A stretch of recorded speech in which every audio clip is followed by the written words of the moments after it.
అందరికీ షలో ప్రార్థన చేసుకున్నాం. మహాగణుడ, మహోన్నతుడ, సర్వాధికారి, సర్వ సృష్టికర్త, నిన్న నేడు నిరంతరం ఏకరీతిగా తండ్రి, వేలాది దూతలతో అనునిత్యము పరిశుద్ధుడు పరిశుద్ధుడు పరిశుద్ధులని ప్రతి గానములతో పగడబడుచున్న మాధునాయ్ మీ ఘనమైన నామమునకు స్తుతులు స్తోత్రాలు చెల్లించుకుంటాం.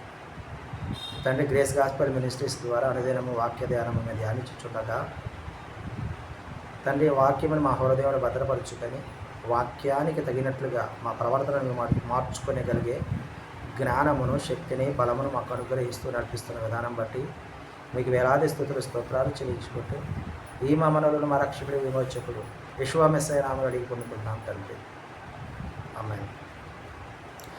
స్తుతులకు పాత్రుడవు నీవేనయ్యా, స్తోత్రార్హుడవు నీవేనయ్యా, స్తుతులకు పాత్రుడవు నీవేనయ్యా, స్తోత్రార్హుడవు నీవేనయ్యా, నీవేనయ్యా నాకు నీవేనయ్యా, నీవేనయ్యా నాకు నీవేనయ్యా, నేను స్తుతించిన చాలు నా బ్రతుకు దినములో, నేను పొగడిన చాలు నా గుండె గుడిలో, నేను స్తుతించిన చాలు నా బ్రతుకు దినములో, నేను పొగడిన చాలు నా గుండె గుడిలో.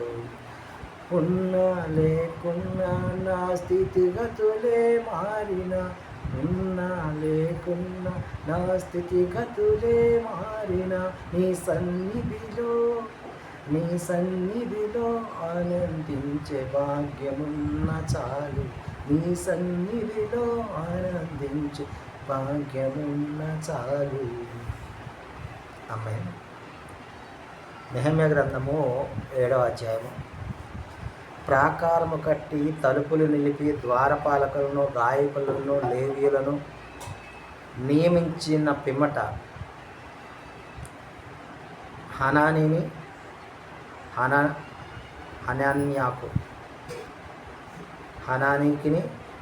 హనానీయాకు యెరూషలేముపై అధికారము ఇచ్చినట్లుగా నెహెమ్యా అధికారం ఇచ్చినట్లుగా చూస్తూ ఉన్నాం. హనన్యా నమ్మకైన మనుషుడని మరి ఇక్కడ వ్రాయబడి ఉన్నది.